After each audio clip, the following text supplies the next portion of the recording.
주님께서 여러분과 함께 마테오가 전한 거룩한 복음입니다. 그때 예수님께서 사도들에게 말씀하셨다. 제자는 스승보다 높지 않고 종은 주인보다 높지 않다. 제자가 스승처럼 되고 종이 주인처럼 되는 것으로 충분하다.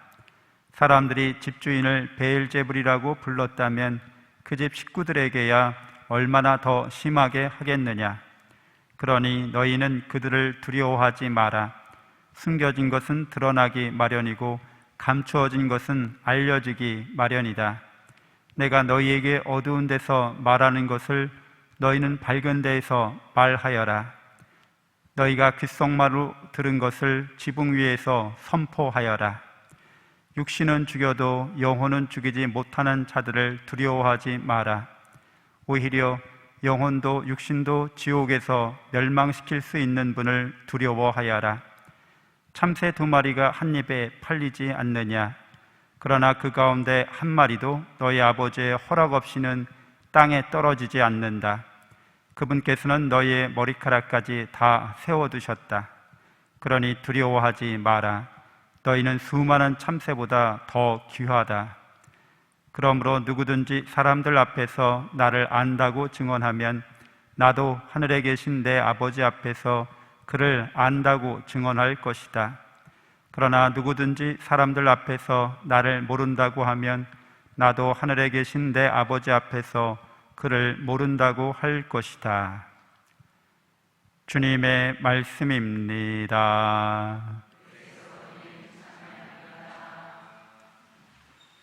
참 예수님, 하나님의 복동이 사랑합니다.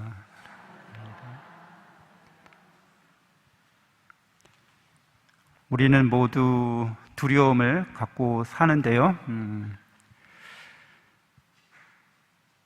재산을 잃어버릴까 좀 두렵기도 하고요. 건강을 잃어버릴까 요즘 같은 시기에 특별히 더 그런 두려움이 있습니다. 또 관계를 망치게 될까 두려움이 있습니다. 근데 우리가 갖고 있는 이런 두려움들은 반드시 이루어질 두려움입니다. 우리는 모두 다 나이 들면서 병 들어가면서 죽게 되고, 그렇게 죽게 되면 우리의 재산과 재물은 다 우리의 손아귀를, 우리 손을 떠난 일이 되고, 모든 살아생전의 인간관계도 이제 더 이상 그렇게 서로 관계를 맺을 수 없게 됩니다. 그래서 우리가 하는 이 걱정, 근심, 이 두려움에 대한 거의 쓸데없는 걱정이고 쓸데없는 두려움인 거죠. 쓸데가 없다는 것은 아무리 두려워하고 걱정해서 그걸 막으려고 해도 막을 수 없는 거기 때문에 쓸데없는 겁니다. 쓸데있는 두려움은 있어요. 그것은 오늘 복음에 나와 있는 것처럼 세상을 두려워하지 말고 영혼도 육신도 지옥에서 멸망시킬 수 있는 분을 두려워하여라, 이렇게 말씀하십니다. 쓸데있는 두려움인데요, 지옥이라는 것이 어떤 것인지 여러분 잘 아시죠?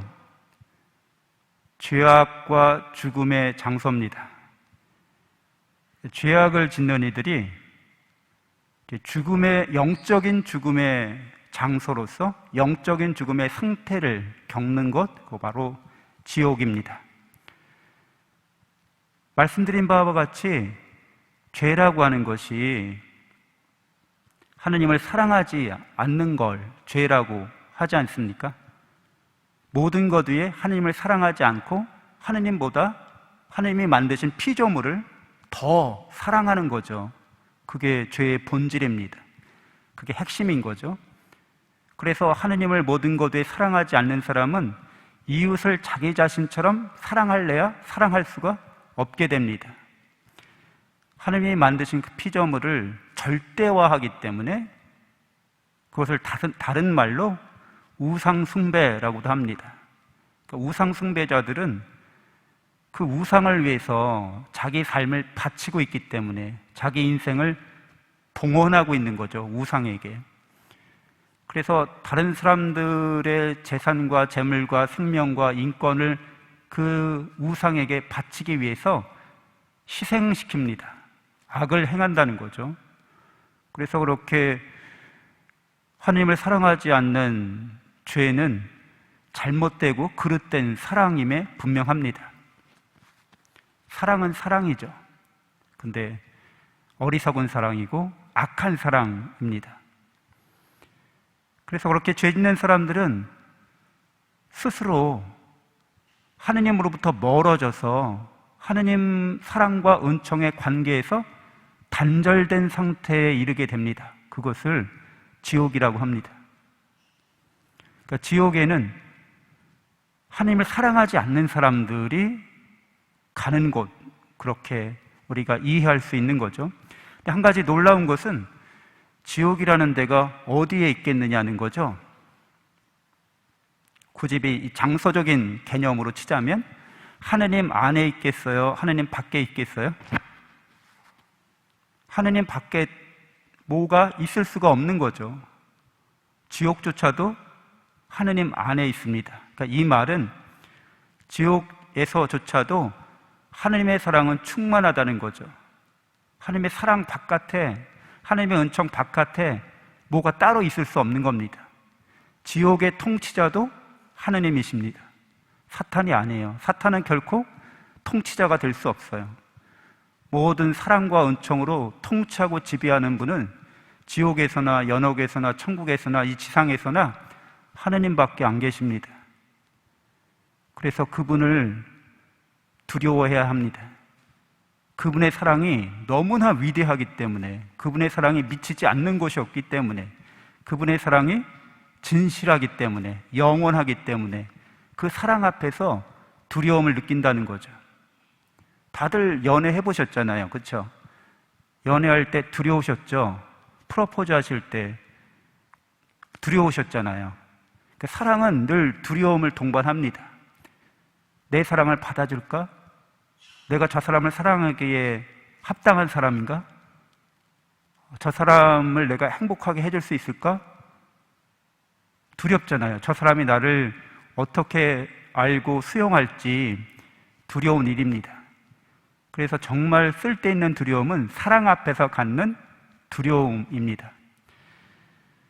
이런 두려움을 갖는 진정한 또 다른 이유는 하나님의 이렇게 위대하고 진실하고 영원하신 압도적인 사랑의 그 자체이신 분이기 때문에 이분이 선하시다는 데 있습니다. 그래서 당신의 사랑을 받는 우리에게 선한 것을 끊임없이 베풀어 주세요. 감당할 수 없을 만큼 흘러 넘치도록 충분하게 당신의 사랑을 부어주십니다. 그래서 그 선물 가운데 우리가 하나님을 닮도록 창조된 거, 우리가 하나님을 닮았다고 하는 그 은혜 중에 가장 큰 특징은 우리가 자유롭다는 데 있습니다. 우리가 자유의지를 갖고 있다는 거죠. 그래서 감히 이런 하나님의 사랑을 거부할 수도 있다는 거예요. 그러니까 하나님이 우리를 사랑하셔서 가장 귀한 선물 중에 선물, 자유를 주셨는데 이 자유로 우리가 하나님을 사랑하지 않을 수도 있다는 거죠. 그게 두려운 일입니다. 그래서 초보 운전자들 중에는 뒤에 스티커 붙이면서 이렇게 써여 있는 구절도 있죠. 여러 구절들이 많이 있지만 저도 제가 무서워요. 있어요. 그러니까 이 자유라는 선물을 받은 인간은 사실 본인이 이 자유를 지혜롭게 선하게 사랑할 때만 참 자유가 된다는 것을 분명히 깨닫고 하나님을 사랑하는데, 이웃을 자기 자신처럼 사랑하는데 이 자유를 써야 하는 거죠. 근데 이 자유를 사랑하는데, 하나님을 사랑하는데 쓰지 않는 게 다시 말씀드리자면 죄인 거죠. 그래서 이 인간이 죄를 범하고 악을 행할 때조차라도 하느님은 내가 그렇게 만들었다라고 말씀하실 수 있는 거예요. 내가 너희를 죄짓게 만들었다고까지 역설적으로 말씀하십니다. 그 이유인즉 우리가 죄를 짓는 것은 하나님이 우리를 사랑하셨기 때문에 죄 짓는 거예요. 하나님이 우리에게 사랑하셔서 자유를 줬기 때문에 우리가 죄를 진 거거든요. 우리 탓이죠. 내 탓이죠. 근데 하나님께서는 그게 당신 탓이다 이렇게 말씀하시는 겁니다. 사랑하는 사람은 그렇게 말합니다. 아시겠어요? 여러분의 자녀가 학교가 이제 대학교에 입학이 됐는데 그 아이가 집이 멀어서 차를 한 대 사줬어요. 음주운전 하지 말고 과속하지 말고 잘 안전운전하라고. 근데 그 아이가 음주운전을 했네. 과속으로. 그 사고가 났어요. 병원에 누웠어요. 그래서 부모가 가서 아이고 다 내 잘못이다. 내 탓이구나. 내가 너를 이렇게 만들었구나. 그렇게 말하는 것과 같은 겁니다. 하나님 우리에게 좋은 걸 주셨는데 우리가 그것을 오용하고 남용하고 막 사용해서 죄악이 일어났어요. 근데 하나님은 내가 그랬구나 하시는 겁니다. 하나님의 큰 사랑입니다. 그래서 오늘 제일독서에서 그런 모습이 여실히 드러납니다. 요셉이 말하죠. 형님들이 나에게 죄를 짓고 악을 꾸몄지만 하나님은 그것을 선으로 바꾸셨습니다. 하나님은 우리의 죄에 대해서 책임의식을 갖고 계십니다. 당신의 탓으로 여기십니다. 그래서 우리가 하나님의 사랑과 은총의 섭리로 그것을 복된 탓으로 바꿔주시고 그것을 전화위복으로 만들어 주십니다. 그렇게 끊임없이 당신의 사랑으로 우리를 보살피시고 우리를 천국으로 이끌어 가시려고 애쓰십니다. 그러니까 지옥에 간다고 하는 것은 그런 하나님의 사랑을, 그분의 은총을 거부하는 거죠. 단절시키는 겁니다. 그래서 하나님 없는 곳으로 자꾸 자기 인생이 이렇게 멀어져 가는 거죠. 그럼에도 불구하고 누구도 하나님의 사랑을 떠날 수 없습니다.